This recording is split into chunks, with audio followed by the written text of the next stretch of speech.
Michael Jackson said, at the end of it all, it's the man, I am saying the man or the woman or the person in the mirror. That's who matters. So, our topic, the pursuit of perfection can cost you everything. Exploring how the obsession with perfect results becomes a mental, emotional, and financial challenge, and how the 5 pillars of prosperity offer a more freeing path. So your morning blessings for today is that when the pursuit of perfect result becomes the enemy of fulfillment. So letting go of perfection in order to live aligned with mental, emotional, and financial prosperity is what we're talking today. So let us do our thing and let us say good morning, good morning, good morning. Beautiful and amazing souls and people. Welcome to another day and another opportunity to live on purpose. Good morning, to live on purpose. Another day to have a purpose in your life. As you know, this is your morning blessings, a sacred moment, a time for your soul, your heart, your mind, and your life to just be all about you, not about your friends, your neighbors, nobody. It's about you. If they want to feel it, they need to join it. So let us begin at the beginning. And we know what our beginning is. Take a deep breath, everybody, if you can. Inhale clarity, exhale confusion. Clarity. Shake off confusion. Do it a couple times. Inhale peace and exhale pressure. Pressure from others. Inhale permission and exhale perfection. So, this morning we're exploring something that quietly steals our joy and breaks our focus. The obsession with perfect results. That mental game of I will feel successful when it looks just right. I will be enough when I reach that point. I will finally rest when I get exactly right. Sounds familiar? Tessa-Marie. I will call you to help me fix my finances when I put it in good order. Surprise. It's not in order. You cannot do it. That's why you're in that mess. See, looking for perfection. Mental prosperity, the mind trap of perfection, the mind trap. When we set out to do something, whether it's launching a business, managing our home, raising children, or healing ourselves, we often start with a beautiful vision. That's wonderful. We should have a beautiful vision of everything we are going to do. But here's the mental trap. We start chasing perfect outcomes instead of focusing on aligned actions. We want it to be just right, perfect. The mental prosperity pillar teaches us to lead our minds, not to be led by our mind. We have to learn to lead our mind. Our mind is that dog you're trying to train. You don't just let it cross the street or a child and you pull them back. And that is the art of controlling the mind, a second at a time. Do not look for perfection. Many people hear that I meditate for 35 minutes every day. I used to do 45, but my mornings are so packed. I'm doing 35. And the thing is, I am still course correcting that mind of mine. I'm still holding it and say, come back here, listen to my breath for a minute, feel my heartbeat for a second, feel the chair beneath me, feel my feet on the ground, feel my hand holding like this. I do not look for perfection. My history can tell you, Tessa-Marie Schellenberg never looked for perfection. She wanted to do something, she did it. If I had to tell you the amount of possibilities that I took. You would say, I am crazy. My career wasn't a straight line. I didn't start at TD Bank and end there. It was here and there. It went down, it went up, it went to school, it came out of school. It was never perfection. Satisfaction. The cat. Curiosity killed the cat. But satisfaction brought it back. Remember that? So, the mental prosperity pillar teaches us to lead our minds, not to be led by them. But perfection is sneaky. It dresses up as excellent. The world tells that. Yet it quietly whispers, you're not there yet. Do more. Be better. Try harder. That's what it does. Suddenly your mind is racing, overthinking, doubting, criticizing, and you're saying, oh my God, I'm not good enough. And before you know it, you are mentally exhausted, paralyzed by the idea that what you do will never be good enough unless it is flawless. Here's the truth for today. Done with love and intention is better than delay by the pursuit of perfection.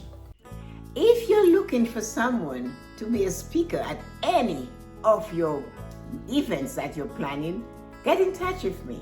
My email address is right here, and you can contact me, and I would love to give you more about making life choices to you or any of the topic on living a fulfilled life. Have a great day. Done with love. I'm doing it with all the love I have in me. It's much better, and with intention, it's much better than to delay it because you want perfection, pursuing perfection. Emotionally perfectionism is brutal. It's the silent saboteur of your joy, our joy. How many times have you accomplished something great, but instead of celebrating, you focus on one thing you didn't get just right?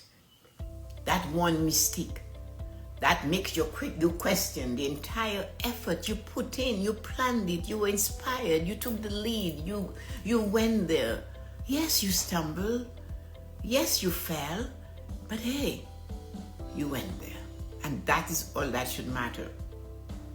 You see, the pursuit of perfection can lead to chronic disappointment, never satisfied. Even when you've done it incredibly well, you're going to find something that is not incredibly well. Over and over again, and over time, this damages our emotional prosperity. You stop trusting yourself. You stop trusting yourself. You stop enjoying the process on the journey called life. You become afraid to even start because what if it's not right? You see what I'm saying? The pursuit of perfection can cost you everything. Let me tell you something with love and bold honesty. You do not need to be perfect to be powerful. You don't need perfect result to be worthy. No, you don't. Nobody does. In fact, chasing perfection often keeps you from the very emotional fulfillment you crave. Peace, pride, freedom, and satisfaction. I put pride in there because there's nothing wrong in being proud of what you've done. The people that tell you you're about to put pride down, check them out.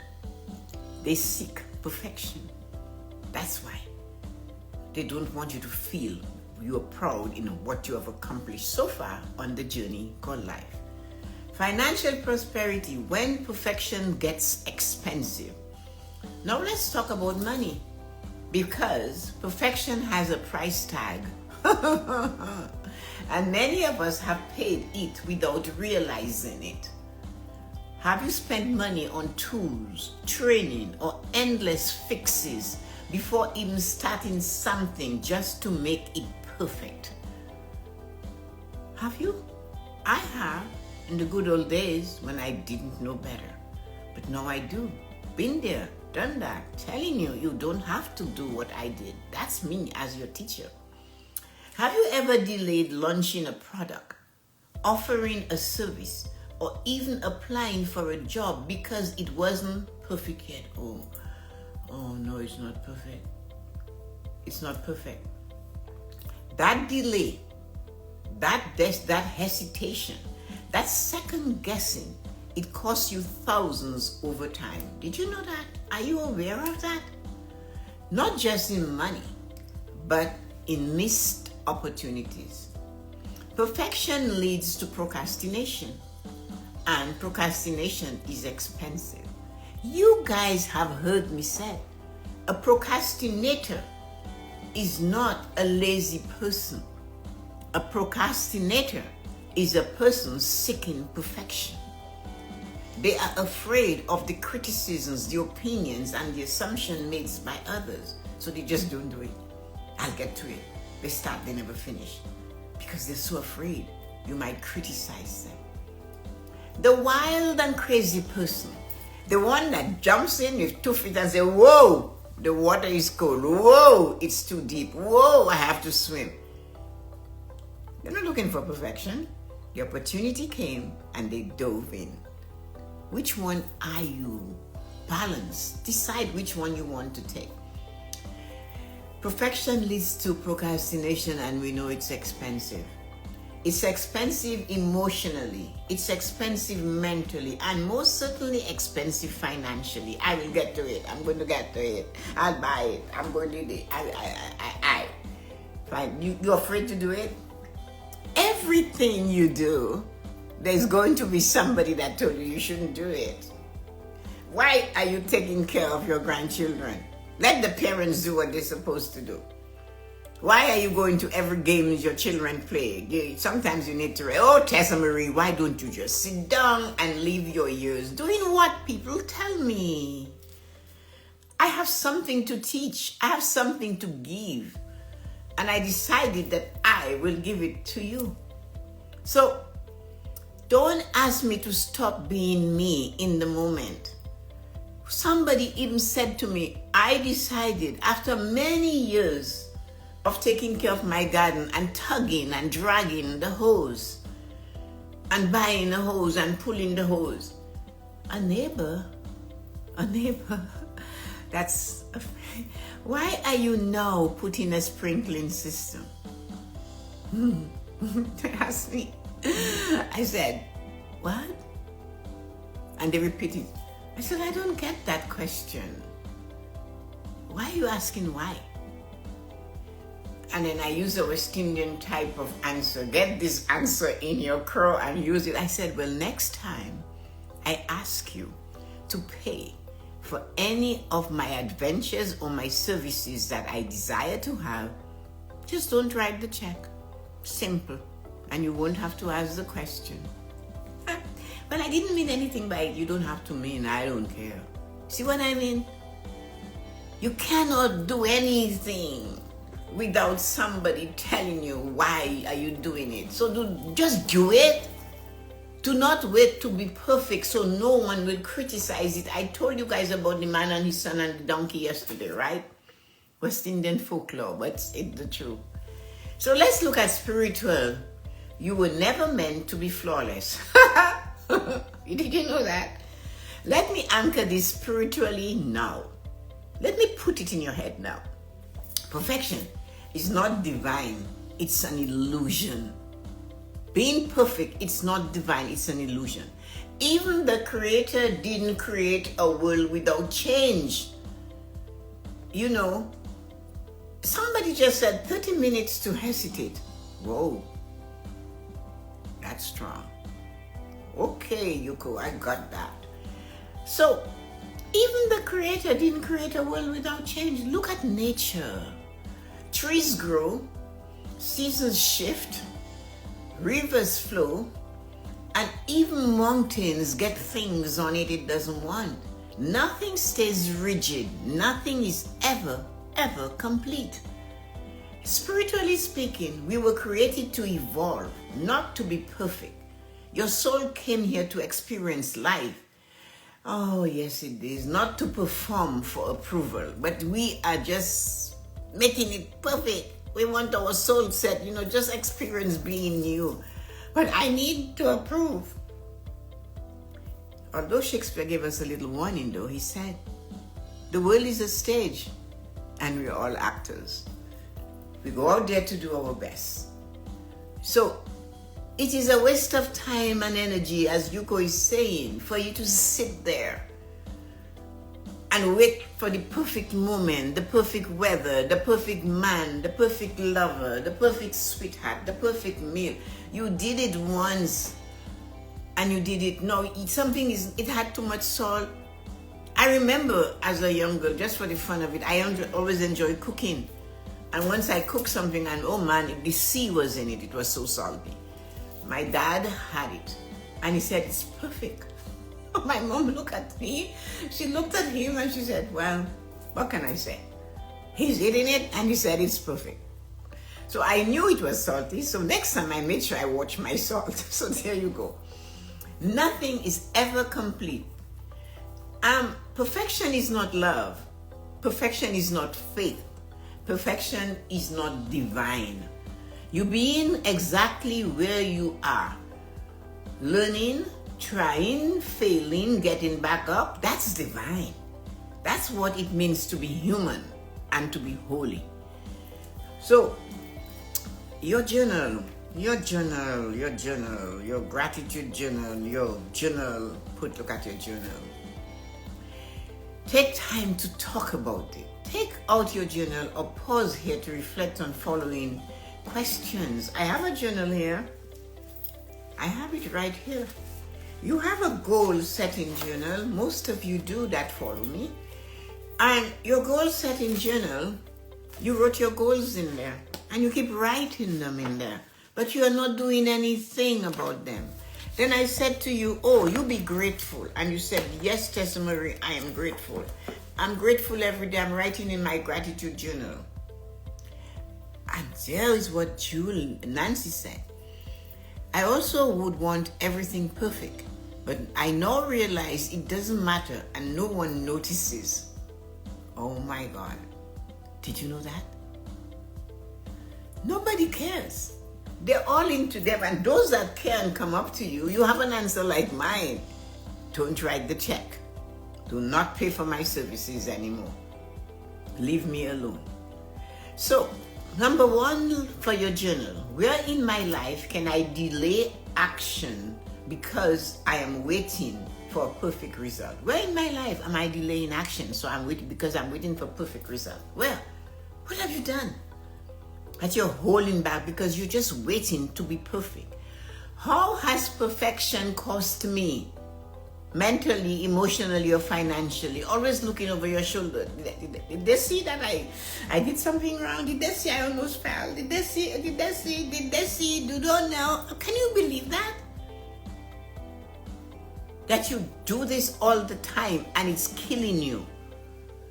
What would happen if I release the need to be perfect and focus on being present instead? Number 3.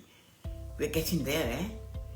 What one thing can I do today that's good enough, that moves me forward? I am going to clean one drawer in the kitchen, or I'm going to empty my sock drawer. A good time to do that, isn't it? The season of wearing socks is coming. Is it a good time to dump some socks because they're loose and when you put them on your foot, they're sliding beneath your heel? Do something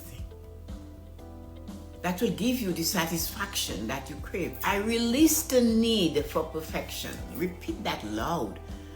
I trust that progress is powerful. I am proud of me, of what I'm becoming. I value the journey, not just the destination. I prosper in truth over pressure. I prosper in truth, not illusion. I choose peace, not pressure. I'm enough today, right now, as I am, and so it is. Now, some of you are too young, and some of you just don't know because you're not from Toronto, especially. There was a man called Ed Mervish. He stood at the corner of Bloor and Bathurst in Toronto. He was selling apples. To keep himself warm, He would take the apple and rub it on his woolen sweater, and the oils came and made his apple glisten. He was trying to keep warm. He sold more apples than those that were standing next to the fire and shivering, not working the apple on the wool to bring the juices, all the thing to the apple. He grew to the point where he bought a little building at that corner. And he grew. He bought blocks. He bought blocks and blocks. He gave a ham to everybody and a turkey who lined up at a certain Saturday for miles. Frozen turkey and ham to people for Christmas. He had a store. You went there, you could get your whole kitchen furnished, not used items, good items that were over from another store. This man, I don't know, he lived very long, but do you ever hear of Mervish Productions? The Lion King and Come From Away and all these big, amazing plays in Toronto. They go all through the state. Mervish Productions. Guess what? It started because he was rubbing apples to make them, to keep him warm. And that is what gave his son and his heirs, he's passed away. They sold on his head. People cried when the business went. They closed it. They didn't sell it, they closed it. Sold the properties. It was all of... I shopped there. I still have little Christmas ornaments I bought there. It started with keeping himself warm. Check him out, Ed Mervish. So, let's close today with this. You were not born to chase perfection. You were born to chase purpose. What is your purpose? I always ask you, why? Why are you here? When you don't know what to do, you throw your arms in the sky, open up and say, oh, why am I here? What is my purpose? You keep asking that over and over, and then one day your purpose will tumble. It will throw you down. It will be so deep. You were born to chase, not born to chase perfection. You were born to chase purpose. Let today be the day you drop the weight of needing to get it right and just move forward with faith, fire, and the freedom to be human. I am human. I can fall. I am human. I can do it and not get it done perfectly. I will see you again tomorrow. So, what I want you to know is that perfection is an illusion. What matters is doing this right. So, what are you going to do today? What are you going to do? Are you going to look back? I wonder if they saw that I had a tooth, or they heard it. Is that what it is? Is that what you're going to do?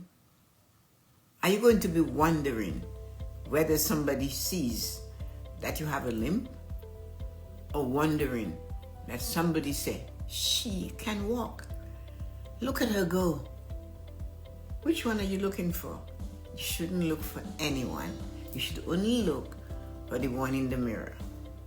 Like Michael Jackson said, at the end of it all, it's the man, I am saying the man or the woman or the person in the mirror. That's who matters.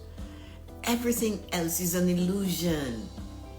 Do not let those illusions take you and make you into something you were not born to be. You were born to be fabulous with all your flaws. What this songwriter said about his wife, I love. All your perfect imperfections. Can you believe that? He loved her perfect imperfections. As I said, people are inspired to say things, to write things, to do things. And when they say them, we can learn from that. Perfect imperfections. You don't have to cut your face apart to make it look great. You just have to feel you're great from inside and you'll be okay. And that's what matters. And when they question you, take a page from my book. You have to be bold though. Are you bold enough? Well, if you are here, you are. You're right here at the morning blessing. That tells me you're bold enough to get there at 8 o'clock and push that button and say, I'm going to hear what that crazy 79-year-old woman just has to say. Divine inspiration, that's where I go. And when I get there, I give it to you. And all I talk about, I have experienced it. Have a great day, everybody.